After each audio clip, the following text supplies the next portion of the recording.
Hi,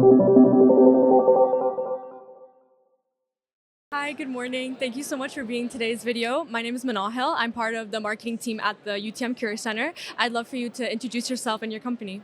Okay. My name is Andy MacInnis. I own the Tutor Doctor operation in this area.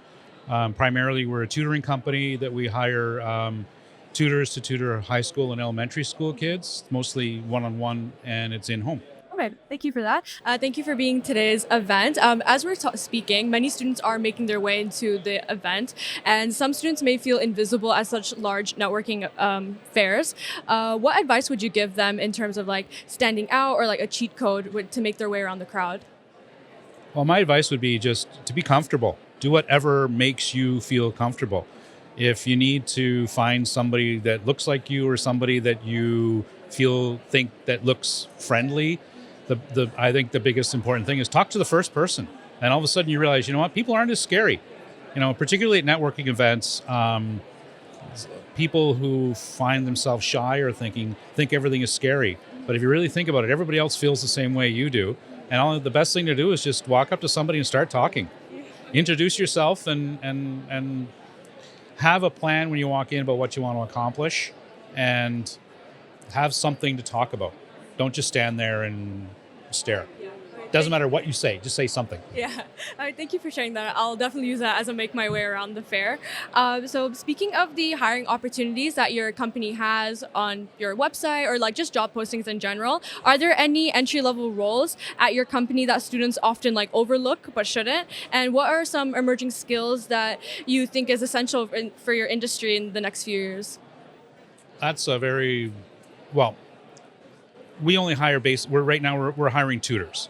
So entry level, whatever, like it's tutors. That's all it is.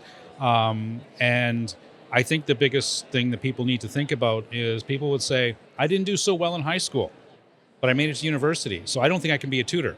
I'm going, actually, that will make you a good tutor because you have sympathy, you understand what the student's going through because you went through it yourself. A lot of times you'll get people who are the quote unquote brilliant people. They can't relate to somebody not understanding what's going on in some cases. So don't, just because you think I didn't do so well in high school doesn't mean you can't be a good tutor if you know it now. And the biggest challenge for us right now is AI. As you guys probably know, even in universities too, is how do you deal with AI in education, and what do you do with it? Nobody has the answer right now. So.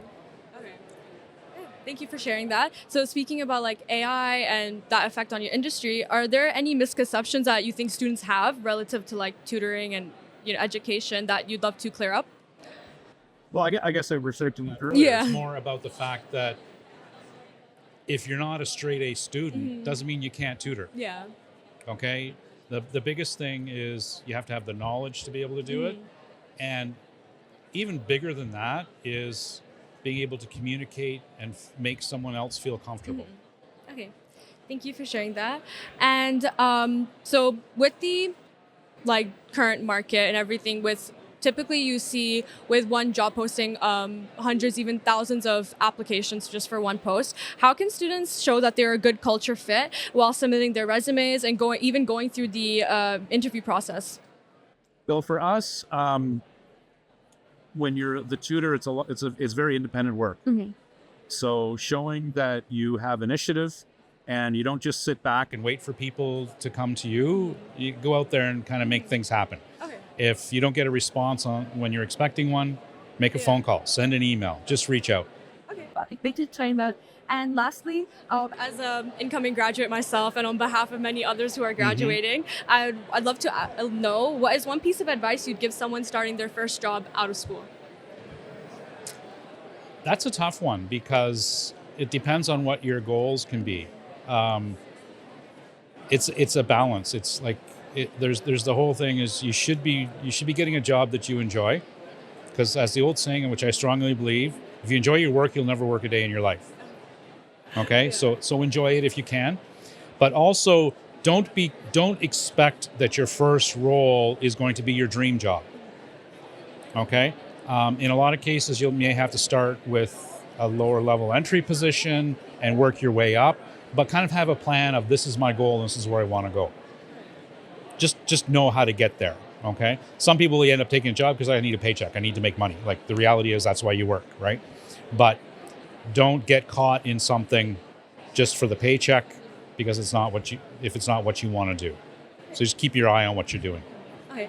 And thank you. That question wraps up Okay. everything. Thank you for being part of this video and enjoy the rest of the fair.